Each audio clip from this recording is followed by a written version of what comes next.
So yun mga kalapatids, magandang gabi sa inyo. So ganito ginagawa natin, linis-linis dito sa breederan and then dun sa taas. So pagkatapos ko dito, papanik tayo sa taas. So kukudkurin lang natin yung pop. Nasa ganun eh, alam naman natin, tagulan ngayon. So kahit pa paano eh, hindi man siya mabasa ng ulan, eh yung mga pinag-inuman kasi nila eh maaaring tumapon dito sa mga pop tray. So pag nabasa yung pop, magsasanhi yun ng ammonia. Nabasa yung pop, so sisingaw mga kalapatids. Kaya inaagapan ko mga kalapatids yung pagpudkod. So mas maganda mga kalapatids linisin na natin yung hindi maramihan. Hindi ko kasi hinahayaan to mga kalapatids na dumami. So makikita ko meron ng hindi pa man ganun kadami. So kinukudkod ko na yan mga kalapatids. Sa ganun hindi maramihan. So tayo rin naman kasi yung mahihirapan doon. And then ang pangit tingnan pag sobrang dami na mga kalapatids. Kaya inaagapan natin. So kanya-kanyang yan, kanya-kanyang trip, kanya-kanyang diskarte, o kanya-kanyang sipag dito sa pagkakalapate. So simulan natin mga kalapatids. Ayan, di pa naman ganong karamihan mga kalapatids, pero sabi ko nga agarin na natin. So breeding ko na nga pala mga kalapatids ng summer race. Then diretso na yan, pati winter race kung tawagin dito sa Pilipinas, NDR race.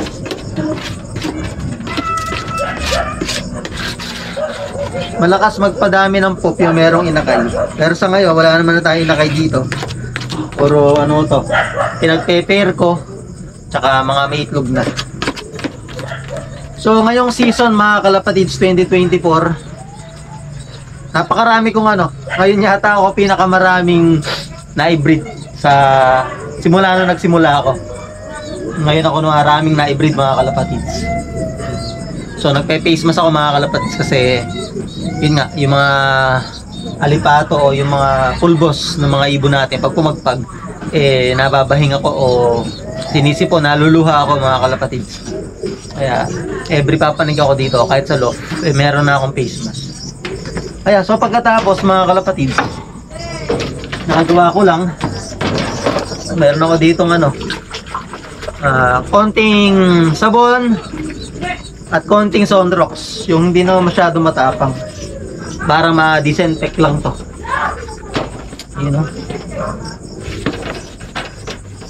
Napakadali mga kalapatids pagka inaagapan natin.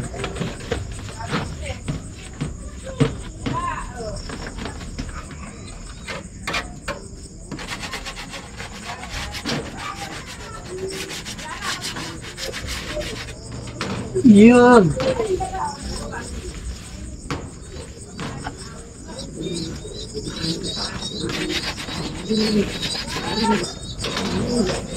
So sana mga kalapatids magtamasa yung mga breeding natin ngayong summer race. Marami nito mga kalapatids, nagulat din ako pagkatapos ko na kondisyon. Siyempre yung mga basic lang mga kalapatids na ginagawa natin, ang importante na mapurga. Kaya kahit pa paano ko sila, na antibiotic ko sila mga kalapatids ng 7 days. Kasi pipikit-pikit nga yung mga ibon natin mga kalapatids. And din yung iba yun, dami pa dun sa breederan natin, hindi ko pa naisasalang. At yung iba dyan kasi is mga naglulugon pa, halos nagbaksakan nga. So yun, pagkatapos mga kalapatids, yun, lipat natin dito. Ito naman ang ating titirahin. Ganun lang. Ito na, lagyan natin nasa ganun dire-diretso. Ang dami, ilan ba ito? 1, 2, 3, 4, 5, 6, 7. So di ko pa nailalagay dito yung isang pares. Nahayaan ko muna kasing pagparisin yung nasa baba. Dahil kapares niya to nung una eh. So baka magkita sila, mahirapan ako magpares. Wala mga kalapatid, ayos na.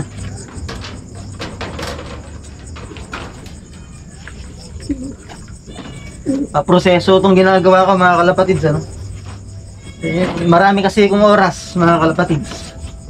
Pero kung wala kayong oras huwag niyo nang gawin to. Tsaka kanya-kanya trip yan. Wala naman akong ginagawa mga kalapatids ngayong hapon, ngayong gabi. So yan, titirahin ko na. Dati dyaryo mga kalapatids ang ginagawa ko.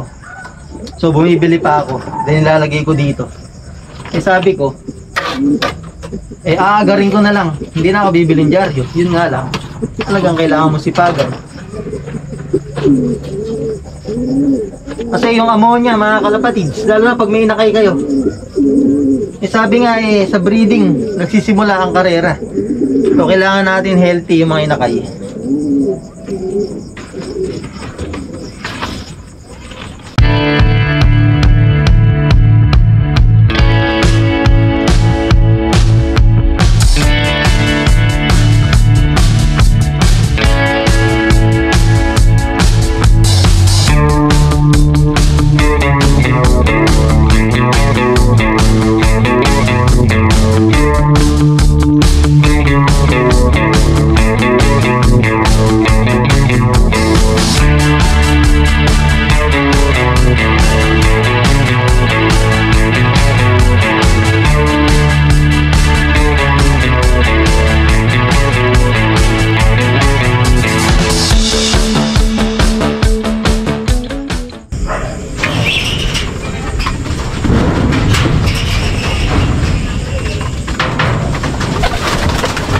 Yun mga kalapatids, tapos na tayo sa breederan.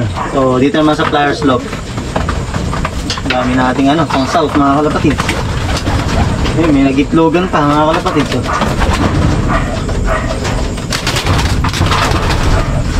Ang liit. Na rin, nasa size na rin mga kalapatids.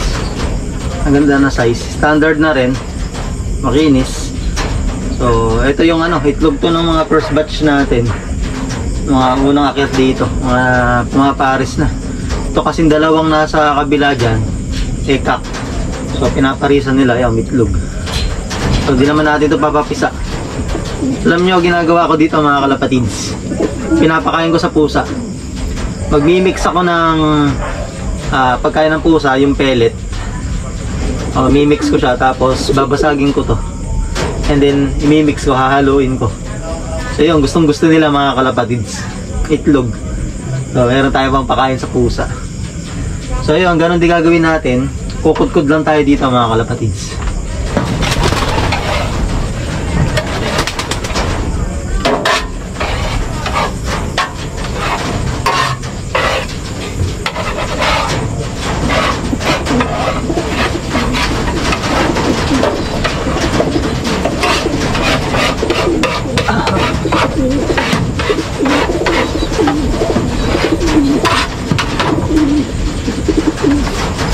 Ito yan huli kong akyat dito. Ayan. South. Ayan 3 million guaranteed mga kalapatids. So meron pa tayong doon, iakyat sa baba. Hindi pa kasi tumutuka, kaya hindi pa natin inakyat dito. So pag tumuka, tsaka natin iakyat.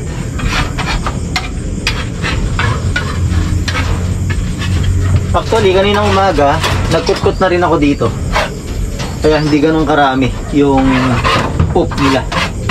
Pero nag-uulan nga mga kalapatids. Ito kasing style ng loft ko, walang tabing dito sa gawing pinto. So dito lang, dapat pala pinapalagyan ko rin to nung pinagawa ko itong gilid. Kasi ganun, kahit maulan, hindi naanggihan. Nababasa kasi dito sa loob. Ngayon, pagka nabasa ng ulan, so yung ammonia nga mga kalapatids, sisingaw na. So yun yung iniwasan ko, lalo na ngayon tag-ulan. Pero kung summer race naman, o summer yung panahon, ay okay lang. Pero tag-ulan talaga, yan ang napakahirap. Uso yung sakit mga kalapatids.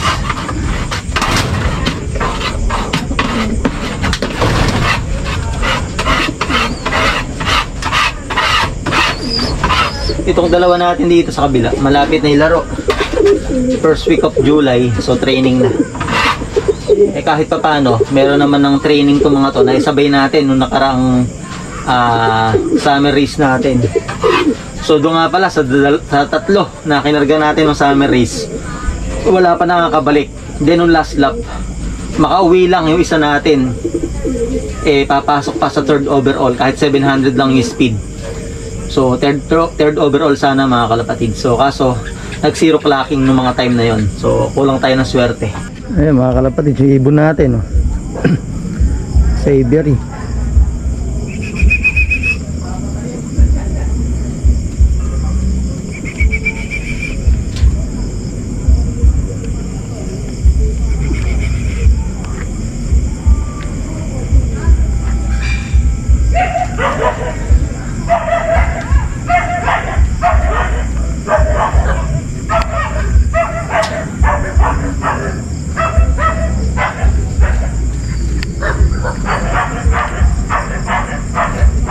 Yun mga kalapatids, natapos na tayo sa taas sa flyer slope. Nakudkud na natin kahit papano.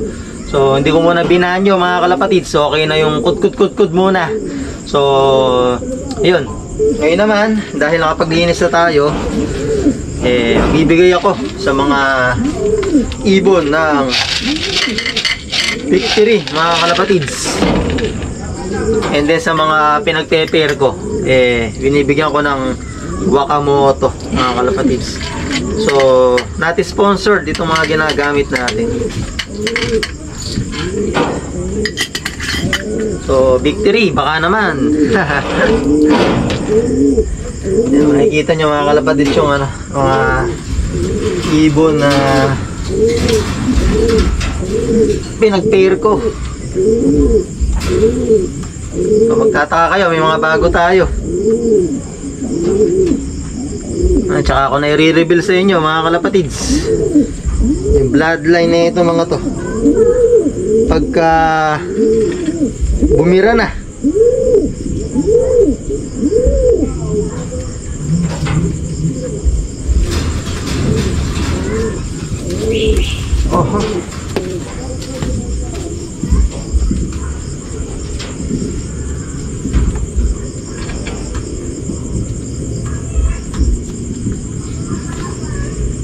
daming ano mga kalapatids, como bukid dito sa amin, madaming mga gamo-gamo o mga insekto na pumupunta sa ilaw. Ayun o.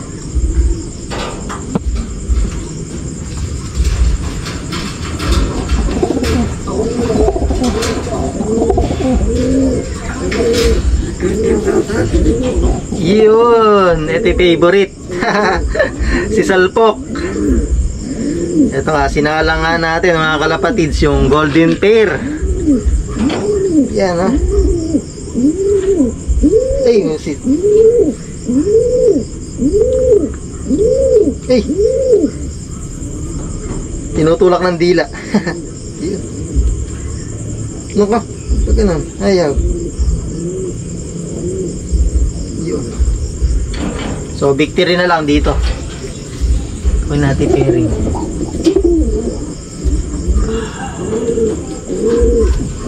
Hinahandahan ko mga kalapatids at may itlog na nga eh. Ang bilis nilang umitlog mga kalapatids. Konting ano lang, konting condition lang eh, umitlog agad.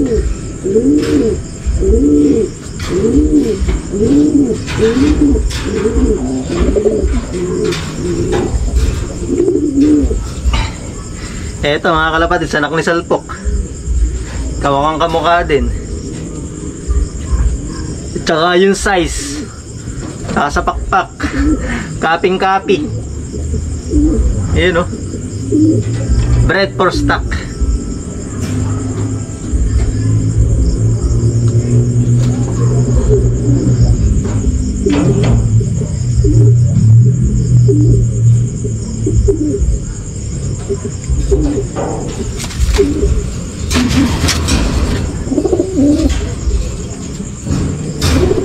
Ito yung pairing.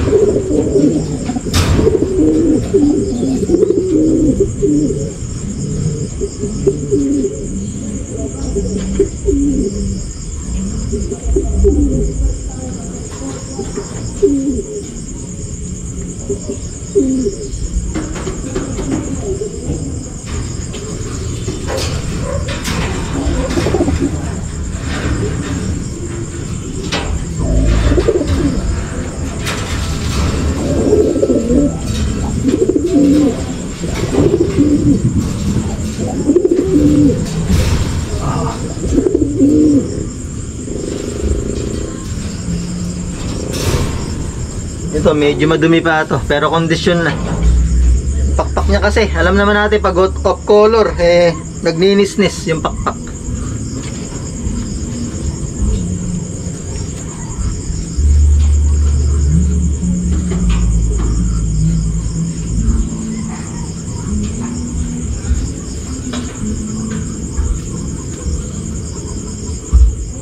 Laking ibon. Imbrek.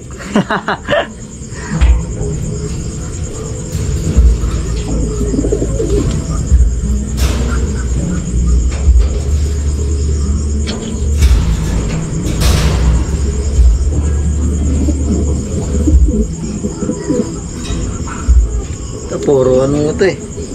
Puro mga nakaperso to. Emil Dennis.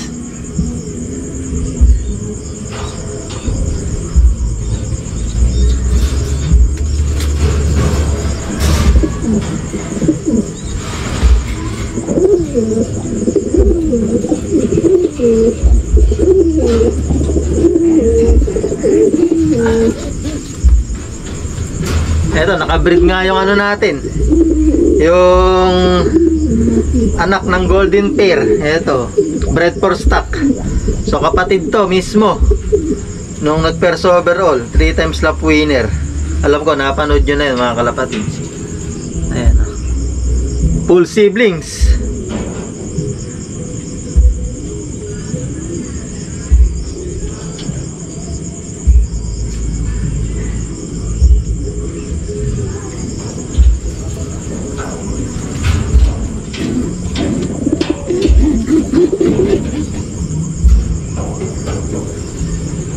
Napakaganda ng katawan nito mga kalapatids. Hooters line.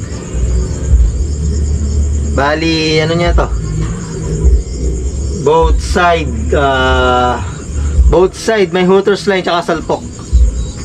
So, bali, ang ano na kasi mga kalapatids, ang haba na ng nagawa kong breeding. Kaya, titinan ko pa sa logbook kung magkaano-ano sila. Pero, both side parents, may pasok mga kalapatids. Ang ganda ng katawan nito eh. Gustong gusto ko yung katawan nito. Kahit nagsusubo to mga kalapatids. Pangalawang clutch na to yo. Napakaganda pa rin ng katawan. Ito nga yung ano, full siblings din to. Ni lap champion natin ng Tago de Ilocos.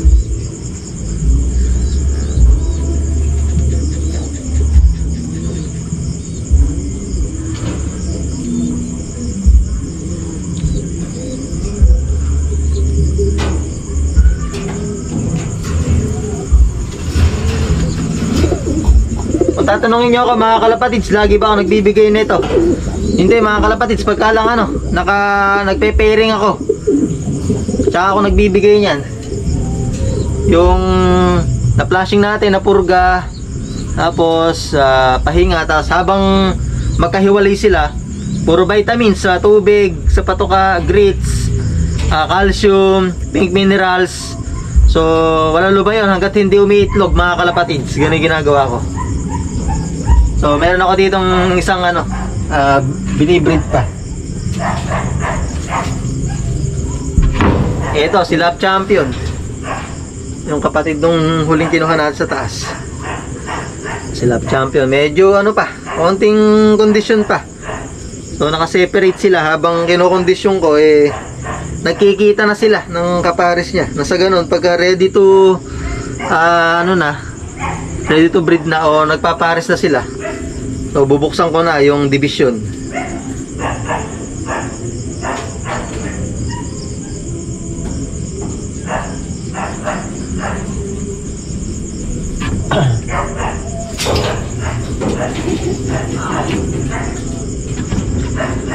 Ito, kalain din nila. sa side ng ano, tatay nila. Alain din nila to. Ayan, ito, kung talagang ito mga kalapatids, kondisyon na kondisyon na. Ay pangalan po Mares, Nilap Champion.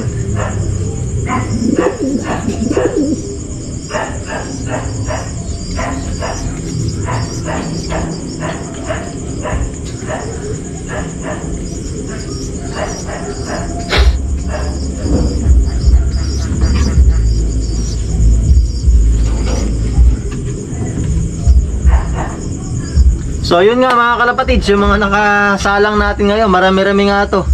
1, 2, 3, 4, 5, 6, 7. Yan, 7 pair mga kalapatids. Tapos meron pa ako dong tatlong pares na hindi ko pa naikakasa dahil mga nagbaksak, mga naglugon. So hintayin ko lang mga kalapatids na ano, medyo basta sumariwa o gumanda na yung ano, nagpulbos yung ilong, lalo na sa ilong, pulbos yung pakpak, maganda na yung kintab ng balahibo sa dibdib. So goods na sa akin yun, kahit kulang pa ng pakpak. Pero yung katawan yung balahibo sa katawan goods. Sasalang ko na yung mga kalapatids. Basta nagawa ko yung preparation na purga, flushing, nabigyan natin vitamins, goods na yun. So ayun mga kalapatids.